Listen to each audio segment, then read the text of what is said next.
So the reason that I picked that topic is because nobody had done it. Hmm. It was pretty much completely original research. So um, I had to do a lot of work. And it was probably a bad choice, honestly, because it was a lot of work just trying to find or uncover the information because nobody had documented it, really. So um, yeah, just because it was original, completely original, and nobody had really done it. It was a completely understudied part of scholarship. If And you were you, given the choice to do it again, would you do it? And No, how would you do it? No, no, it was hard. no. It was really hard. It was. I probably wouldn't do it because, well, John would know because I talked about Dubois. Remember W.E. Du Bois? He was the guy who did the study on black folks and actually lived with black folks in a neighborhood. And he spent all this time gathering data on black folks because black folks were understudied. Same sort of thing with Puente when he was talking to all these Latino filmmakers or marketers or producers. Nobody had talked to them, just trying to track them down. I was literally like a detective, like making calls and calls and calls. And some of these folks, I'd have to drive out to like Joshua Tree or 29 Palms or in the middle of nowhere out in New Mexico to sit down and talk to them. oh, well, Pretty I didn't know. far. Yeah, I didn't know you went all the way out there. Yeah, I Yeah. drove all over the place just to track them down. So they would say, "Oh, I'm not going to do it," because I would ask, "Can we do a phone interview?" They're like, "Nope, I'm only going to talk to you in person." Yeah. Interesting. Dang. Yeah, that's commitment. That you went out and did all that too. Yeah. And and then I'd have to record it and then transcribe everything, like you guys are, I guess, going to do for this interview. A lot of work. Yeah, and we're just doing it once, and you had to do it many times. Yeah. Yeah, well, I wrote a book. Oh, you wrote a book about the same topic? Yeah, Oh man. so it was a lot of work. This is why when you students say this test is hard or that's hard, I kind of chuckle.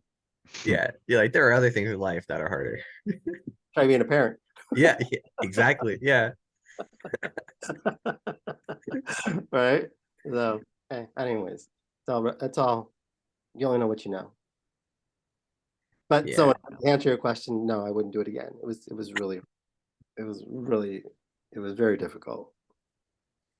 Well, in that case, I guess we could like live in a hypothetical then. Like if you were to do it then, how do you think how would you go about conducting the research like and nowadays?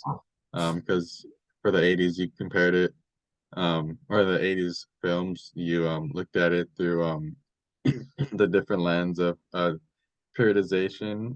Like what kind of scope would you look at it nowadays and um just in general? I wouldn't look at it in a different way. I think it's when you do periodization, if any you guys, is Jaime or John, what's your name? The one at the bottom corner with the glasses? Jose? Jose. Are any of you familiar with the phrase pestle or pest? No, I'm not personally. So No, I'm not. pestle is it's sort of a methodology. It's kind of it's periodization, but you essentially look at the political, the economic, the social, the technology that's available. If you do a pestle, that's also the legal and environmental. So it's a good way of looking at the market or society when you're doing a study is when you look at just doing a pest. So I don't think I would do it any differently because it kind of gives you an overview of how these movies are being made and when they're being made and how that impacts the production, the distribution, the promotion of the movie. It's a good way of looking at how it impacts the entire process. I mean, just Right. simply the fact that Yeah. these movies got greenlit during that time was the only reason they got greenlit is because for a long time, Hollywood didn't even know Latinos existed. It wasn't until the 1980s when they started counting Latinos as part of the census that they said, "Oh, there's this group of people out here we're not making any movies for." Right.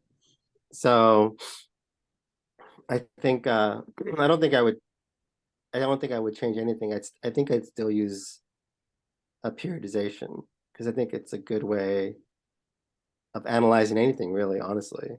I still use periodization for everything, pretty much. That's kind of like a good periodization is kind of like a good um way of like researching just any topic in general, I feel especially like you kind of honed in on one specific group, like with like the Latinx community. You think that would be able to transfer over to any kind of research study? Yeah, I think you can do it with LGBTQ plus plus. You could do it certainly with women. You can do it African Americans, Asians. You can do it with I think any group, honestly. Um, I think you can do it with not just movies, but music, TV. You can do it with all sorts of things. Right. Okay. It's a pretty it provides you with a big sort of a big lens to look at things. That's the one danger is that it provides such a big lens that you don't want to go down this rabbit hole too much. Like you don't go down the political lens too far or the economic or the social or technology. You kind of need to kind of go, okay, I got to do it it's kind of like a fine line, I suppose. If that makes any sense. It's kind of a Right. balance. Like it kind of gives like a historical kind of timeline to see how things have like changed and evolved. Right. Well, I think of myself, me personally, as a historian. Mhm. Me personally, if you were to ask me what kind of scholar I am, I would say I'm more of a historian than anything else. Right. And a question like when you're first like starting your research, what type of research method would you recommend someone to start with? Like either qualitative or quantitative, or does it really depend on the topic of the research? Ooh, good question. Ah, that's a good question. I think it depends on what kind of information you want to glean or gather. Um, because quantitative and qualitative they both have their strengths and they both have their weaknesses. Um, so I mean, if you're just trying to gather just data or numbers, then of course quantitative is the way to go. Um, if you want to sit down and interview people and try to just try to glean themes or trends, I think qualitative is better.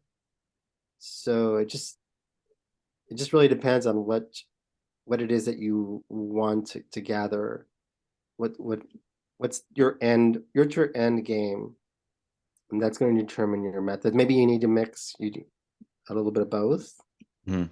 But yeah, you need to ask yourself what do I want at the end? What's my end game? Which is hard to figure out because sometimes when you're in the beginning, you're like, I can't even figure out my first question. So I don't even know Yeah. I don't even know what I want my research to look like. Mhm. So, but you need to sit there and think what it is that I want to examine ultimately at the end. It's hard. It's tricky. Yeah. Yeah, makes sense.